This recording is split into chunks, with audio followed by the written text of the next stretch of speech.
तैसे जाय पहुँचे द्वारिका के धामा गाते हे मन में हरे कृष्ण रामा। जैसे तैसे जाय पहुँचे द्वारिका के धामा गाते रहे मन में हरे कृष्ण राम। जैसे तैसे जाय पहुँचे द्वारिका के धामा गाते रहे मन में हरे कृष्ण रामा। जैसे तैसे जाय पहुँचे द्वारिका के धामा गाते रहे मन में हरे कृष्ण राम। गाते रहे मन में हरे कृष्ण रामा। गाते रहे मन में हरे कृष्ण राम। गाते रहे मन में हरे कृष्ण रामा। गाते रहे मन में हरे कृष्ण राम। भगवान के मंगलमय नाम का उच्चारण करते हुए आज श्री सुदामा जी महाराज द्वारिका की तरफ प्रस्थान किए। और प्रस्थान करने के बाद बहुत बढ़िया बात आप लोगों को बताऊं, हमारे सुदामा जी महाराज को जानते हो जब द्वारिका में इनका प्रवेश हुआ तो प्रवेश होने के पहले दूर से ही आते हुए सुदामा जी को भगवान ने अपने परकोटे से इनका दर्शन कर लिया। तो लोग कहते हैं दरवाजे पे आए उनको द्वारपालों ने रोक दिया, ऐसा कहा वैसा कहा, फलाना किया ढिमाका किया। भागवत में कहीं नहीं लिखा है, भागवत में साफ साफ लिखा है दूर से ही आते हुए अपने मित्र सुदामा को भगवान कन्हैया ने परकोटे के झरोखे से देख लिया और देखने के बाद अपनी सारी पत्नियों को पीछे ढकेल दिया। लिखा है भागवत में, कहा तम बिलो क्या च्युतो दूरा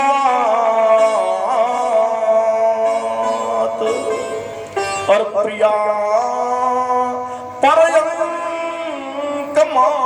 स्थितः।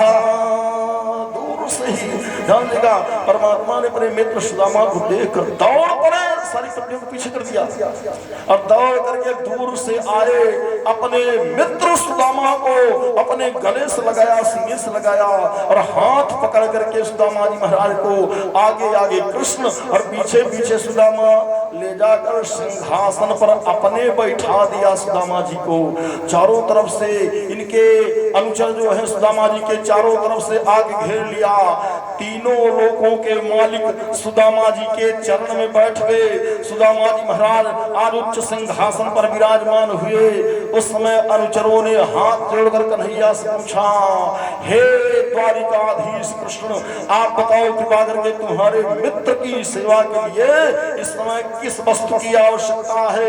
इनके चरण धोने के लिए जल की आवश्यकता है? बोले हाँ हाँ जल ले आओ, आज मेरे मित्र के चरण धोने के लिए जल की आवश्यकता है। बोले वृंदावन बिहारी लाल की जय। एक आवाज आई, हे कन्हैया आपका आदेश हो तो परम सुंदर कूप का ताजा ताजा जल ले आया जाए और उसे आप अपने मित्र के चरण धो लो। महाराज दूसरी तरफ से आवाज आई, आज मेरे मित्र सुदामा के चरण कुएं के जल से नहीं धोए जाएंगे। बोले क्यों? कहा हमारे मित्र सुदामा के चरण धोने के लिए आज कुएं का जल उपयुक्त नहीं है। तब तक दूसरी आवाज आई, हे द्वारिकाधीश, अगर तुम्हारे मित्र के चरण कूप के जल से नहीं धोए जाएंगे तो आपका आदेश हो जाए तो जमुना का परम सुंदर जल ले आ दिया जाए, जमुना जल से आपके मित्र के चरण धो लिए जाए। आदेश हुआ, जमुना जल भी मेरे मित्र के चरण धोने के लायक नहीं है। तब तक तीसरी आवाज आई, फिर आदेश हो जाए तो अमृत ले आ दिया जाए, तुम्हारे मित्र के चरण अमृत से धो दिए जाए। वृंदावन बिहारी लाल की जय हो। अमृत कहां से आएगा? तो किसी अनुचर ने कहा, महाराज सारा संसार गंगा जल को अमृत मानता है और अमृत मान करके गंगा जल का पान किया जाता है। इतने लोगों का कल्याण गंगा कर देती है, उसी गंगा के जल से इनका चरण धो दिया जाए। भगवान बांके बिहारी कन्हैया मंद मंद मुस्कुराए और अपने मित्रों से कहना चाहते हैं, हे मित्रों, गंगा जल दुनिया के लिए अमृत होगा लेकिन आज मेरे मित्र के लिए गंगा जल अमृत नहीं है। बोले क्यों? कहा इसलिए कि गंगा जानते हो कहां से निकली है? हमारे यहाँ बहुत बढ़िया प्रमाण मिला है। कहा नख निर्गता मुनि वंदिता त्रैलोक पावनी सुर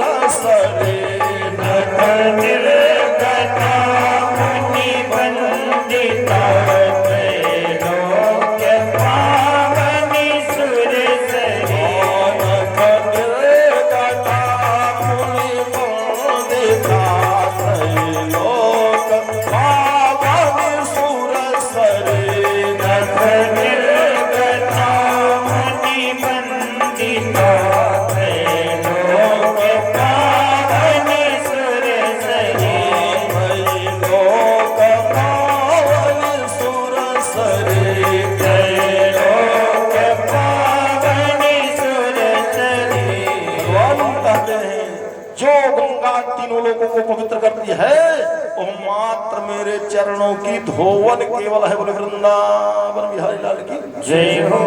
भगवान के चरण की धोवन में इतनी क्षमता है।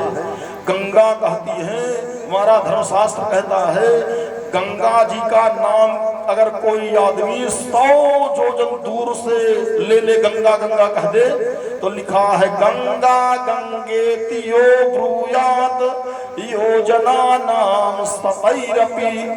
क्या होगा? कहा मुंचते सर्व पापेभ्यो और विष्णु लोकम स्वाप्नुयात। तत्काल सारे के सारे पाप भस्म हो जाएंगे, अंत में वो विष्णु लोक की प्राप्त कर लेगा 100 योजन दूर से कह देने पर। जो गंगा जल देख ले उसे क्या होगा? कहा दृष्ट्वा जन्म सतम पापम। गंगा को देखने मात्र से 100 जन्मों का पाप दूर होता है। स्नान करने से कहा स्नात्वा जन्म सहस्रकमो। स्नान कर लेने से 1000 जन्मों का पाप नष्ट हो जाता है। और पीत्वा लक्षकृतम पापम। गंगा जल पान करने से 1,00,000 जन्मों का पाप नष्ट हो जाता है। वृंदावन बिहारी लाल की जय हो। थोड़ी सी गंगा महिमा समय सीमा के अंतर्गत आपको बता दूं। एक बार जब गंगा जी हमारे धरती में आई ना तो गंगा की महिमा इतनी बढ़ने लगी, गंगा महिमा की आवाज वैकुंठ में जाने लगी। बोले वृंदावन बिहारी लाल की जय हो। भगवान कृष्ण के वाहन गरुड़ बाबा, गरुड़ के कान में गंगा महिमा की आवाज पहुंची तो गरुड़ के अंदर प्रबल इच्छा हुई गंगा महिमा सुनने की। गए भगवान के पास, कहने लगे प्रभु एक काम करते। बोले क्या? कहा को 10-5 दिन की छुट्टी है, महू दे देता, चला जाए तो महू गंगा महिमा सुन के चला आए। कहाँ जाता? मृत्युलोक में, भारत भूमि में। भगवान ने कहा भारत भूमि में जाओगे गरुड़, किसके पास में जाओगे गंगा महिमा सुनने के लिए? कहा महाराज जहां आप बताओ और नहीं आप ही सुनाओ। भगवान ने कहा मैं क्या सुनाऊंगा, मेरे तो चरणों की धोवन है ही। जाओ मैं तुम्हें छुट्टी दूंगा, लेकिन एक काम करना। बोले क्या? कहाँ जाओगे? कहा महाराज आप ही बताओ कोई कथावाचक जो अच्छे से गंगा महिमा सुना सके। तो भगवान वैकुंठवासी आज अपने वाहन गरुड़ से कहते हैं, हे पक्षीराज गरुड़ जाओ मैं मृत्युलोक में तुम्हें स्थान बता देता हूँ। बोले कौन सा स्थान है? कहा एक स्थान है जिसका नाम तीर्थराज प्रयाग है, और उसी तीर्थराज प्रयाग की धरती में एक बड़े सुंदर सिद्ध संत निवास करते हैं। क्या नाम है उसका? कहा भरद्वाज मुनि बसहि प्रयाग।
तीर्थराज प्रयाग में चले जाना और वहाँ एक भरद्वाज नाम के ऋषि हैं, हमने कहा जो बड़े तपस्वी संत हैं, उन्हीं के पास में जाके याचना करना और आपकी झोली में गंगा महिमा की भीख जरूर मिल जाएगी। बोले वृंदावन बिहारी लाल की जय हो।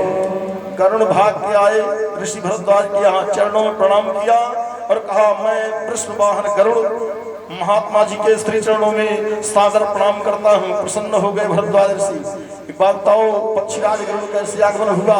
कहा महाराज गंगा महिमा की भीख आपसे अपनी झोली में मांगने के लिए गुरु वृंदावन बिहारी लाल की जय हो। भरद्वाज ऋषि ने कहा गरुड़ बाबा आप जिस जात के हो, जात के पक्षी मांसाहारी होते हैं, अतः मांसाहारी के शरीर सदा सर्वदा शुद्ध रहती है, भले ही आप गरुड़ वाहन हो, भगवान के वाहन हो। एक काम करो, बोले क्या? गंगा महिमा की भीख तो जरूर तुम्हें दी जाएगी, लेकिन इसके लिए तुम्हें 1 सप्ताह उपवास करना होगा। गरुड़ जी महाराज इतने भूखे थे कि 7 घंटे उपवास करना इनके बस की बात नहीं थी। वृंदावन बिहारी लाल की जय हो। लेकिन गरुड़ ने संकल्प किया वैकुंठ से यहाँ आया हूँ, चाहे शरीर से प्राण निकल जाए, लेकिन बिना गंगा महिमा सुने जाऊंगा नहीं। 1 सप्ताह तक व्रत किया, उपवास किया, और 8वें दिन गरुड़ जी फिर गए, हाथ जोड़ खड़े हुए, बोले महाराज अब मेरी झोली में गरुड़ महिमा की भी गंगा महिमा की भीख डालो। उस समय महर्षि भरद्वाज जी ने कहा गरुड़ बाबा 7 दिन उपवास करने से तुम्हारा हृदय शुद्ध हो गया है, मैं चाहता हूं अंदर बाहर दोनों से शुद्धि हो जाए। अंदर तो शुद्ध हो गए, पर बाहर गंगा में स्नान करो, बाहर से भी शुद्ध हो जाओगे और तब आप गंगा महिमा सुनने के काबिल बन जाओगे। गरुड़ जी महाराज 8वें दिन गए, गंगा में कूद के स्नान किया।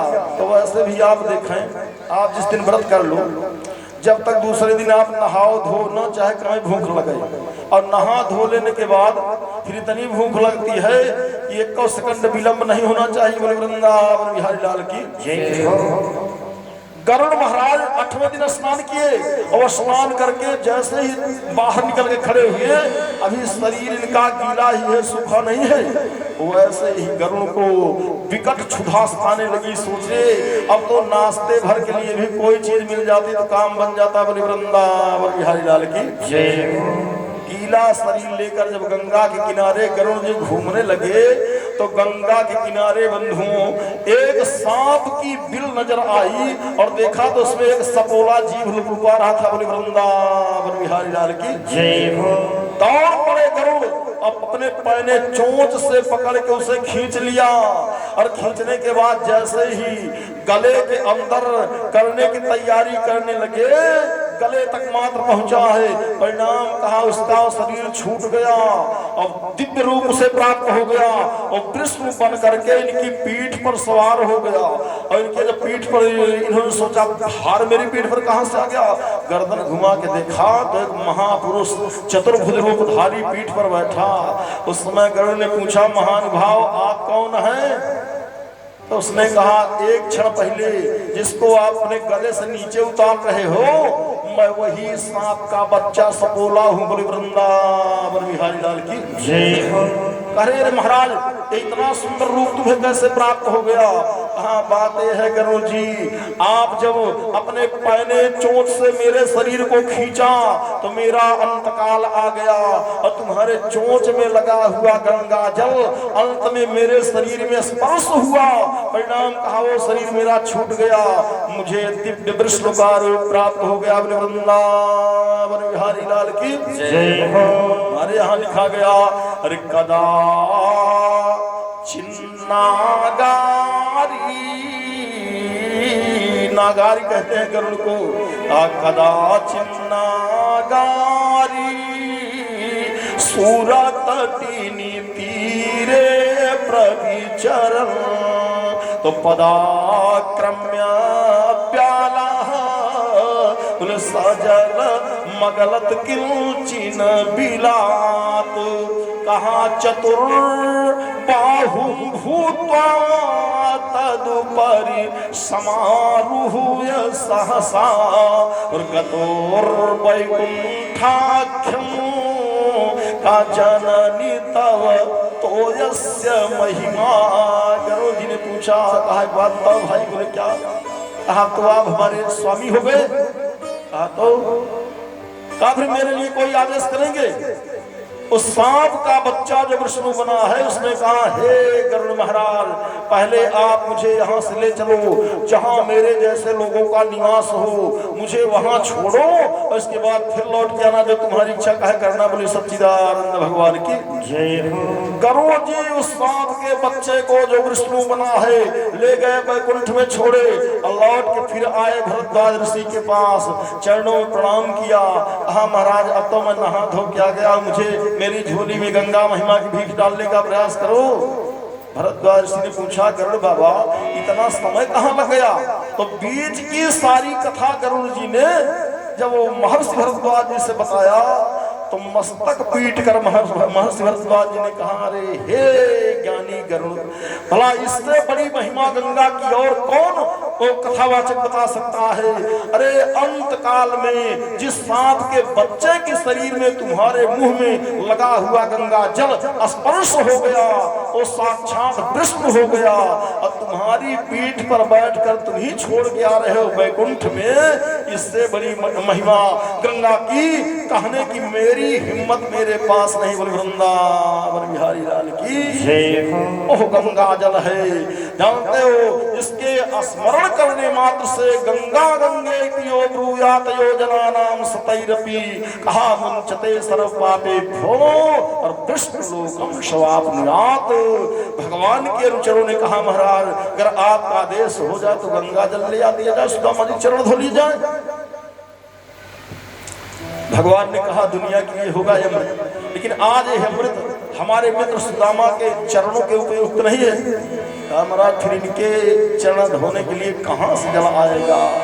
भगवान बांके बिहारी कन्हैया ने कहा, हे मेरे मित्रों, आज मेरे मित्र सुदामा का चरण धोने के लिए महाकाल के नेत्र से गरम गरम जल प्रकट किया जाएगा और उस जल से हमारे मित्र सुदामा के चरण धोए जाएंगे। वहां पर बहुत बढ़िया बात की, क्या कहा, पानी परात को हाथ छुयो नहीं, कहा नैनन के जलते पग धोए।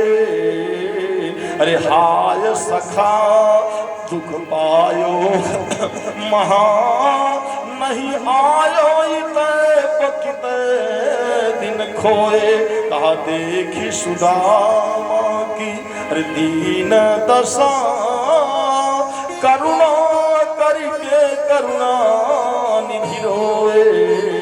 पानी परात को हाथ छुयो नहीं, नैनन के जलते पग धोए। भगवान अपने नेत्र से गरम गरम जल प्रकट किया और सुदामा के चरणों को धोया और धोने के बाद सुदामा को विश्राम करने के लिए भगवान ने कहा, मित्रवर अब यहाँ सिंहासन पर नहीं, अब तुम्हें विश्राम करने के लिए सुंदर शैया की आवश्यकता है। जानते हो, ले गए अपने शैया पर, सुंदर सेज लगी है, उस पर सुदामा जी महाराज को विश्राम करवा दिया और तीनों लोकों के मालिक भगवान मुरली मनोहर कृष्ण जी महाराज सुदामा जी के चरण के पास में बैठ करके इनका चरण दबाने लगे। ध्यान देगा, पास में खड़ी हुई अहंकार से युक्त सुदामा को कृष्ण की पत्नियां भगवान ने इशारा किया, रे हे रुक्मिणी, हे सत्यभामा, हे जाम्बवती, जिस अहंकार में तुम भरी हो तुम्हारा अहंकार किसी काम का नहीं रह जाएगा। बोले वृंदावन बिहारी लाल की क्यों? कहा जीवन में पहली बार मौका मिला है, ऐसा ब्राह्मण न तुम्हारे जीवन में कभी देखोगी न सुनोगी न दोबारा आएगा। बोले कैसा? कहा जैसे हमारे मित्र हैं, अगर इच्छा हो तुम्हारी भावना हो तो तुम भी सेवा कर लो। बोले वृंदावन बिहारी लाल की जय हो। तीनों लोगों के मालिक भगवान कन्हैया सुदामा जी का चरण दबाने लगे और त्रिपुर सुंदरी राजराजेश्वरी आदि शक्ति भगवती जगत जननी जगदम्बा महालक्ष्मी इस सुदामा के मस्तक पर पंखा धरने लगी। बंधु बोले वृंदावन बिहारी लाल की जय हो। पूछा गया कौन लक्ष्मी है? कहा वो लक्ष्मी है ये जो सुदामा के मस्तक पर पंखा झल रही है, जिनके लिए बड़े बड़े देवता हाथ जोड़कर लालायित रहते हैं कि एक बार माता जी हमारी तरफ फुटही आंख से भी देख देती तो हमारा जीवन धन्य हो जाता। लेकिन महालक्ष्मी देवताओं की तरफ वक्र दृष्टि से भी देखने के लिए तैयार नहीं है। ओ महालक्ष्मी है जासु कृपा कटाक्ष सुर, अरे चाहत चितव न सोई, कहा विष्णु पदार वृंदरति, यहाँ करत स्वभाव ही खोई। लक्ष्मी का स्वभाव क्या है? बोले चंचल है। आज सुदामा की सेवा करते करते लक्ष्मी अचंचल हो गई, अपने स्वभाव को छोड़ दिया। अचंचल होकर के आज लक्ष्मी जी सुदामा जी के मस्तक पर जब पंखा झलने लगी तो बड़े बड़े आकाश के मानी देवता आकाश से पुष्पवृष्टि करते हुए सुदामा के भाग्य की सराहना करने लगे। क्या कहा कि मने न कृतमो पुण्यमो, बोले अवधूतेन अरे भिक्षुणा, कि मने न कृतमो पुण्यमो, बोले अवधूतेन, बोले भिक्षुणा, जो श्रियम हीनेन लोकेस्मिन् और गतिर्तेना धमेन च। ऐसा कौन सा पुण्य किया है इस अवधूत ब्राह्मण ने, इसके पास देखने में कुछ नहीं है, लेकिन तीनों लोगों के मालिक भगवान इसके चरण दबा रहे हैं। और त्रिपुर सुंदरी राजेश्वरी भगवती महालक्ष्मी मस्तक पर पंखा झल रही है। माने आकाश के मानी देवता भी सुदामा के भाग्य को देखकर सिहाने लगे। बोले वृंदावन बिहारी लाल की जय हो। खूब सेवा हुई। भगवान ने अपनी पत्नी को आदेश दिया, भोजन बनाओ हमारे मित्र के लिए। बड़ा सुंदर भोजन तैयार किया गया। अब भोजन सब तैयार हो गया, 56 प्रकार का व्यंजन तैयार हो गया। भगवान ने कहा, मित्रवर दूर से आए हो भूखे प्यासे, चल करके प्रसाद ग्रहण कर लो। ध्यान देगा, सुदामा जी जब प्रसाद ग्रहण करने गए 56 प्रकार का व्यंजन सामने आ गया तो वो सुदामा जी महाराज एक बार अपने मित्र कृष्ण की तरफ दृष्टि करते हैं और दूसरी तरफ व्यंजन को देखते हैं। बड़ा सुंदर भाव है यहाँ। दूसरी तरफ व्यंजन को देखते हैं और व्यंजन देखने के बाद जब काफी समय लग गया तो कृष्ण पत्नियों ने कहा, हे कन्हैया जरा अपने मित्र से पूछो कि आखिर घंटों से बैठे हैं, सामने प्रसाद की थाल आई है, ये भोजन करने जानते ही नहीं है कि और कोई कारण है जिस कारण से कर नहीं रहे। उनका भाव था कि शायद इतना व्यंजन इसके सामने आया है, ब्राह्मण के सामने इतना व्यंजन कभी देखा ही नहीं होगा जीवन में। ये सोच रहा होगा पता नहीं कौन पहले खाया जाता है, कौन बाद में खाया जाता है। कहीं ऐसा न हो बाद में खाने वाली वस्तु मैं पहले खा लूं और पहले खाने वाली वस्तु बाद में खाऊं, बेइज्जती होने लगे। बोले वृंदावन बिहारी लाल की जय। भगवान कृष्ण से कृष्ण पत्नियों ने कहा, महाराज आप इनको बताओ इसमें से क्या पहले खाया जाता है, क्या बाद में खाया जाता है। भगवान ने कहा, इसके बारे में हमारे मित्र स्वयं बताएंगे, क्यों भोजन नहीं कर रहे हैं ये स्वयं बताएंगे। कन्हैया ने पूछा, कहा हे मित्रवर एक बात बताना। बोले क्या? कहा आखिर प्रसाद ग्रहण क्यों नहीं कर रहे हो? बहुत समय हो गया तुम्हारे सामने प्रसाद की थाल रखे। सुदामा जी के नेत्र सजल हो आए और बड़ा बढ़िया जवाब सुदामा जी ने दिया। कहा हे मित्र कन्हैया, हे प्रभु, मैंने अपने जीवन काल में संसार के इस पदार्थों को, लक्ष्मी के विलास के रस को अपनी जीभ से उतारने के लिए, ध्यान देगा, एक एक व्यंजन के ऊपर आपके 1.25 लाख नामों का जप किया है। एक एक व्यंजन के रस को जीभ से नष्ट करने के लिए कन्हैया आपके मैंने 1.25 लाख नामों का जप एक एक व्यंजन पर किया है। बड़े परिश्रम करने के बाद मेरी जीभ से संसार के व्यंजनों का रस किसी प्रकार से नीचे आया है। अब मेरी जीवा पर केवल एक रस मैंने रखा है। बोलो कौन सा रस? आहा कृष्णेति मंगलम नामम यस्य वाचि प्रवर्तते। भगवान ने अपने पत्नियों की तरफ देखा, कहा देवियों सावधान होकर देख लो, हमारे मित्र भोजन क्यों नहीं कर रहे। तुम्हारी लोगों की दृष्टि में एक काजू बादाम अंगूर खजूर मेवा ये कुछ होगा, लेकिन हमारे मित्र की दृष्टि में ये तुम्हारा काजू अंगूर बादाम खजूर मेवा मिश्री क्या है, कहा उल्टी है। बोली वृंदावन बिहारी लाल की जय हो। ये मैं नहीं कर रहा हूं, बना के नहीं कर रहा हूं, हमारे यहाँ प्रमाण मिला है। क्या कहा रमा विलास, अरे राम अनुरागी, बोले ताजा का पमाना चिमी नरा बड़ा भागी। रमा विलास राम अनुरागी, ताजा का पमाना चिमी नरा बड़ा भागी। ताजा का पमाना चिमी नरा बड़ा भागी।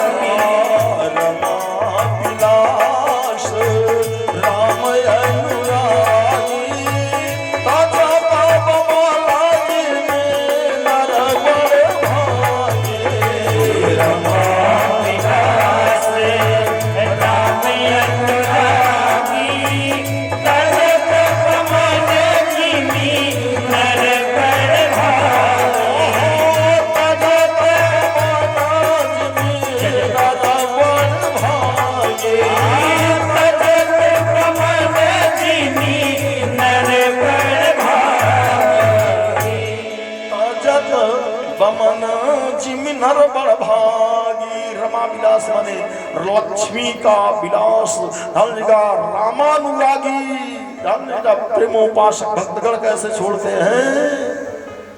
कहा जैसे लोग उल्टी त्याग करते हैं, एक बार उल्टी कर दो दोबारा देखने की इच्छा किसी की नहीं कहेगी। वृंदावन बिहारी लाल की जय हो। कृष्ण का उत्तर सुनकर धन जगह कृष्ण पत्नियां अवाक हो गई।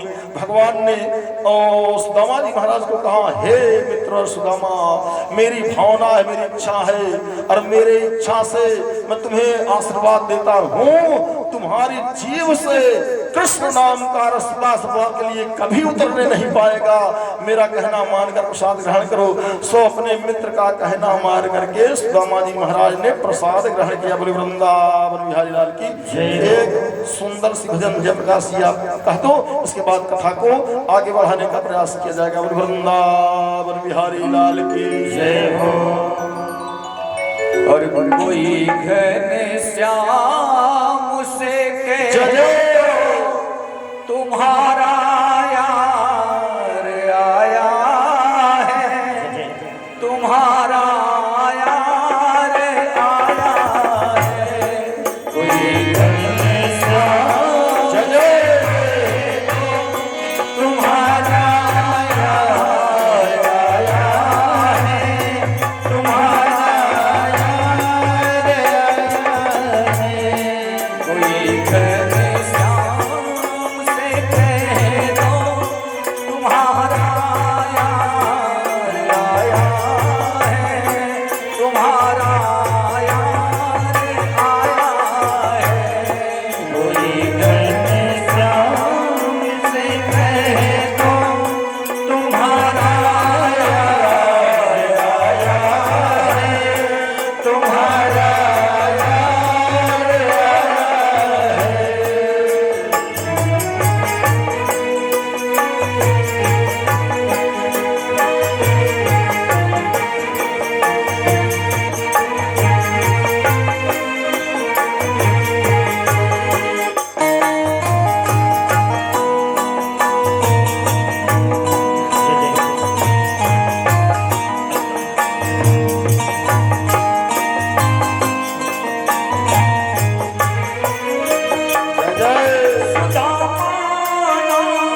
है प्यार पे तेरा, न घबराओ कहो जाकर किया है प्यार पे तेरा।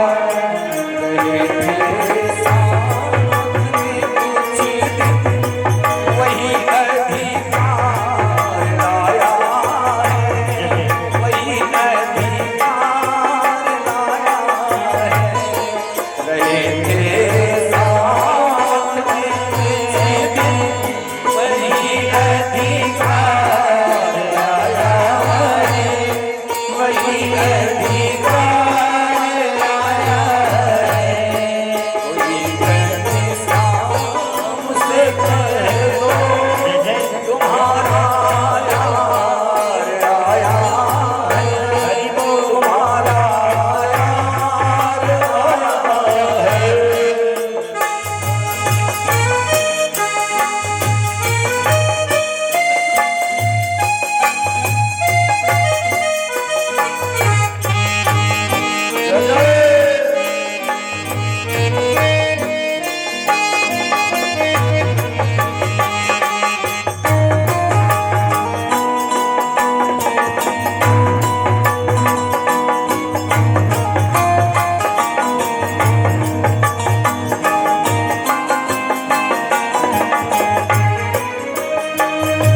हुई गड़बड़ मेरी हालत, पड़े हैं पाँव में छाले। हुई गड़बड़ मेरी हालत, पड़े हैं पाँव में छाले।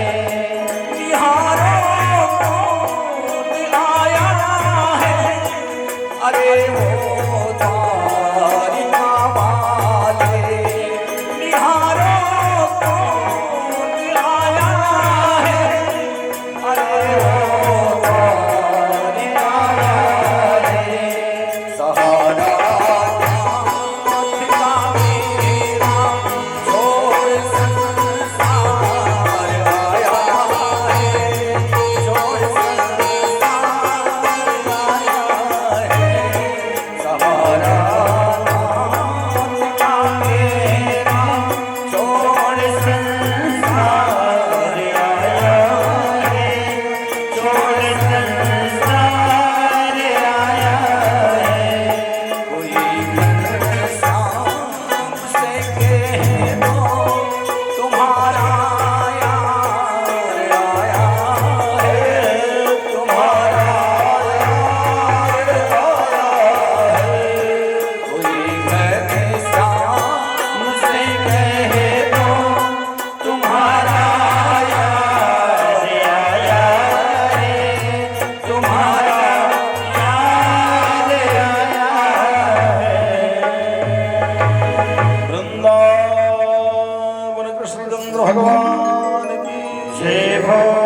परिव्राजक परमहंस आचार्य प्रवर श्री सुखदेव जी महाराज महाभागवत महाराज राजा परीक्षित से कहते हैं, हे राजन परीक्षित, सुदामा जी महाराज की भगवान ने अच्छे ढंग से सेवा सुरक्षा किया और इसके बाद जब प्रेम से फिर से बैठाया तो धीरे से भगवान ने सुदामा जी से पूछा, कहा मित्र एक बात बताओ। बोले क्या? कहा विद्यालय छोड़ने के बाद शादी विवाह तो आपने भी किया होगा। हाँ हाँ किए तो हैं कन्हैया। कहा एक बात बताओ, फिर इतनी लंबी यात्रा तय करके चले आ रहे हो, जो हमारी भाभी जी आई हैं, क्या हमारे लिए उन्होंने कुछ भेजा है तुम्हारे साथ? नहीं। बेचारे सुदामा जी मारे शर्म मारे जो तंडुल लिए हैं, कांख में दाबे पीछे हट जा रहे। भगवान ने कहा, वाह महाराज, खैर आदत तो आपकी पुरानी कुछ है, उसमें कुछ नया बताने की आवश्यकता नहीं है।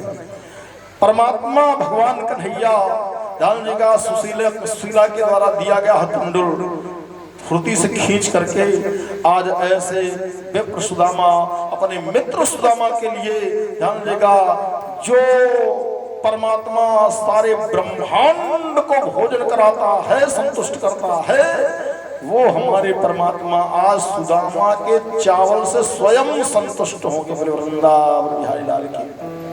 अपनी भूख मिटाएंगे। लक्ष्मी ने सोचा पता नहीं क्या दे दे।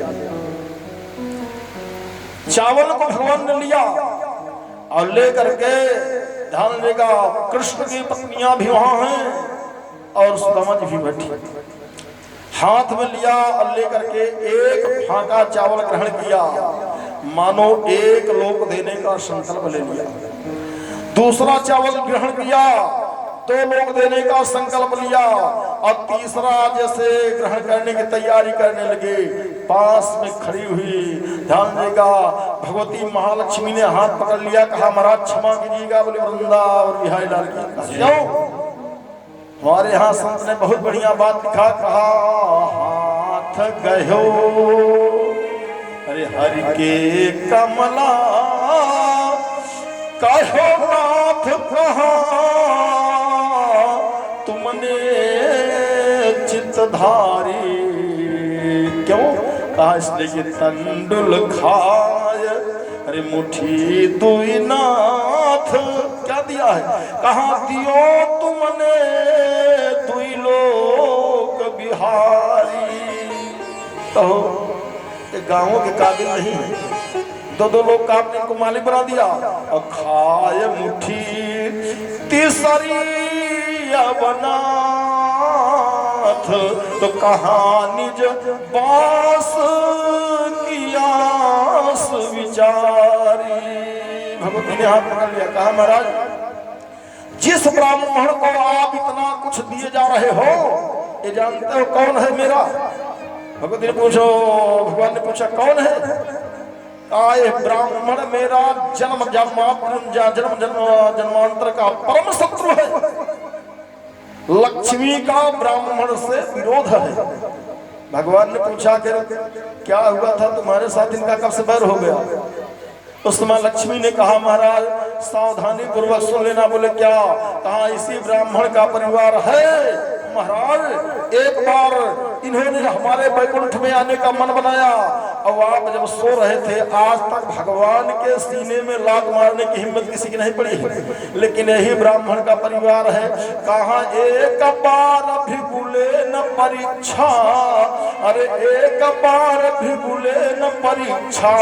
कहा हमारे गृह जब आए तो आवत देखी महामुनि का हम, कहा सोवत अरे बेस बनाए, और कहा सोवत देखी के समुझ बिलासी।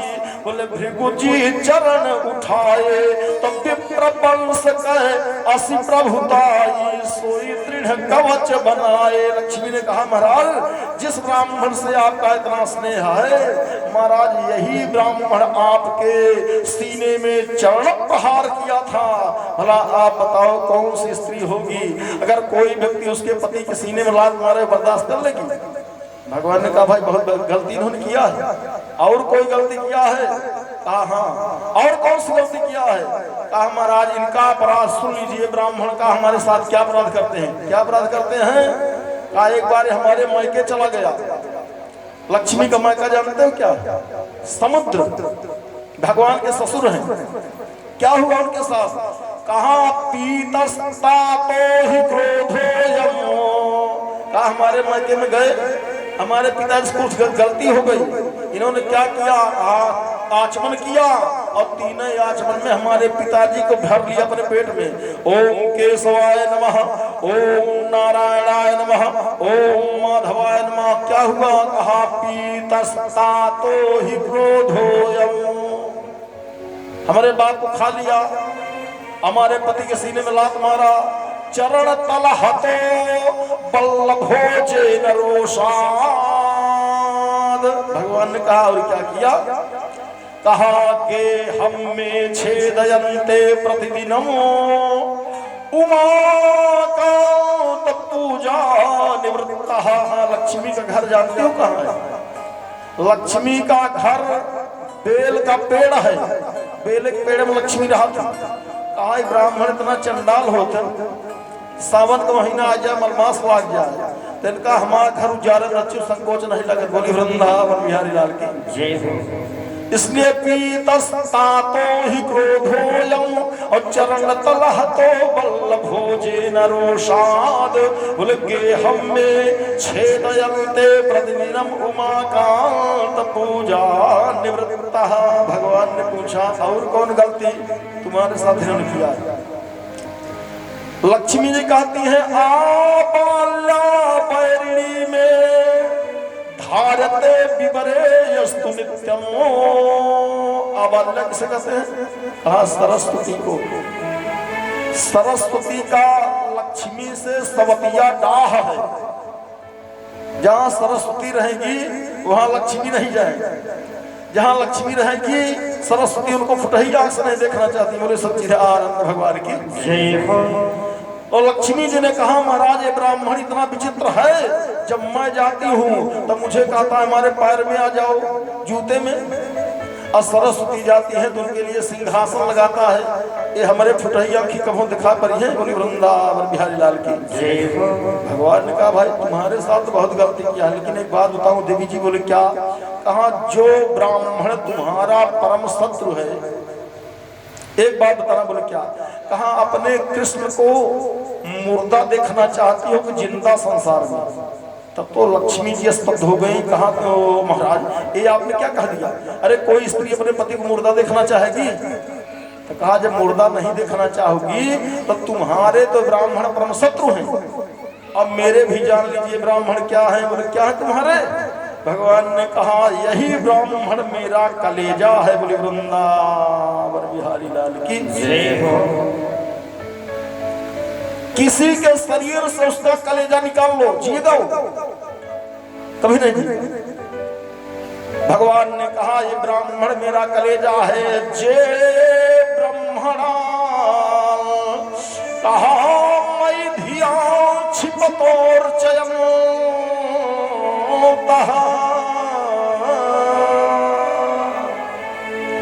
भगवान के कलेजे कौन है? बोले ब्राह्मण है। अब ब्राह्मण भगवान का दुलरुआ पूत भी है, ये भी जान लीजिए। हमारे यहाँ रामायण में तुलसी बाबा लिखा है कहा श्रापत ताड़त परुष कहा श्रापत ताड़त परुष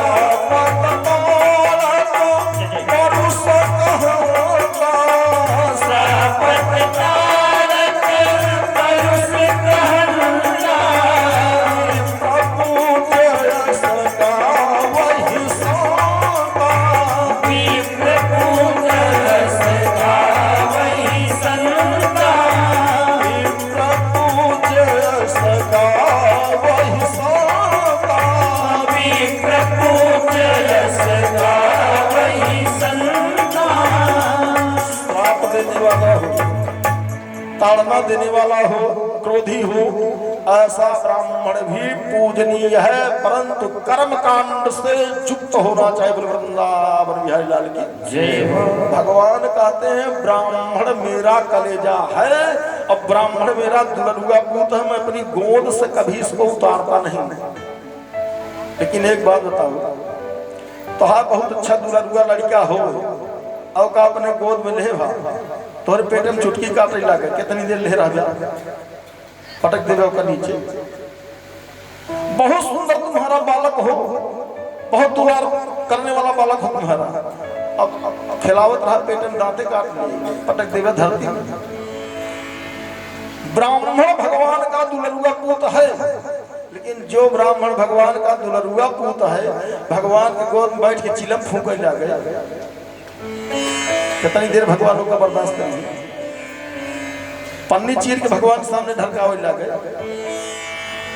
चार बीड़ी ले फूंक दे। ए ब्राह्मण भगवान के दुलरुआ पुत नहीं है। कौन ब्राह्मण भगवान का दुलरुआ पुत? हमारे यहाँ बहुत बढ़िया बात लिखी गई। कहा तीन महाद्विज द्विज महाश्रुति धारी अतहि महानियम धर्म आचारी। तीन महाद्विज जो श्रुति शास्त्र के सिद्धांत का पालन करने वाला हो, जो अपने नियम पर, अपने कर्म पर, अपने धर्म पर चलने वाला ब्राह्मण हो, ऐसा ब्राह्मण क्रोधी भी हो तो भी भगवान कहते हैं श्रापत ताड़त। अरे परुष कहता कहा विप्र पूजयस गा वही संता। इसलिए हे महालक्ष्मी, ए ब्राह्मण जे ब्रह्मणान मई धिया शिकतोर चयन। अगर तुम कहती हो इसे मैं फुटही आंख से भी नहीं देखना चाहता, तो एक बात बताऊं। बोले क्या? कहा जिस दिन ये हमसे अलग होंगे उस समय तुम्हारा कृष्ण तुम्हारे सामने मुर्दा ही रहेगा, जिंदा नहीं होगा। वृंदावन बिहारी लाल की। तब मुर्दे कृष्ण को देखना चाहती हो तो इनको मैं अलग किए देता हूँ, और जिंदे को देखना चाहती हो तो जो बात आज तुमने कहा है देखना स्वप्न में भी फिर दोबारा मुंह से निकल ले न पाओ। वृंदावन बिहारी लाल की जय हो। ऐसी लीला भगवान ने क्यों किया है अपने परिवार के सामने? इसलिए किया है कि भगवान का बल प्राप्त करने के लिए धर्म जगह जो भगवान के परिवार के यदुवंशी थे, वो भगवान का बल प्राप्त करके धर्म जगह नाना प्रकार के अन्याय अत्याचार पर उतारू हो गए थे। ब्राह्मणों का भी अपमान करने लगे थे, संत महात्माओं का भी अपमान करने लगे थे। तो सुदामा की इस लीला को दिखा करके भगवान ने अपने परिवार को एक शिक्षा दिया है। जिस ब्राह्मण का तुम अपमान करते हो वही ब्राह्मण तुम्हारे पिता का कलेजा है। वृंदावन बिहारी लाल की जय हो। सुखदेव जी महाराज ने इन कथा को सुनाया और सुना करके यदुवंशियों को शिक्षा दिया, लेकिन तब भी यदुवंशी जब न माने तो आचार्य प्रवर श्री सुखदेव जी महाराज धर्म जगह सप्तर्षियों के द्वारा यदुवंशियों को श्राप की कथा सुनाया। धर्म जगह सात ऋषि आए और ऋषियों का यदुवंशी बालकों ने परिहास किया। परिणाम कहा उन ऋषियों ने भयंकर श्राप दिया, संपूर्ण यदुवंश के संहार का श्राप दिया। सारी कथा कहने का समय नहीं रह गया, इतना जानिए श्राप हो गई भगवान की। अवंत में समुद्र के किनारे सारे यदुवंशी एक बार जब मेला लगा तो वहां जुटे और आपस में धन जगह बारूदी का सेवन किया, मदिरा का सेवन किया। किसी बात के लिए कहा सुनी हो गई, परिणाम कहा सारे यदुवंशी आपस में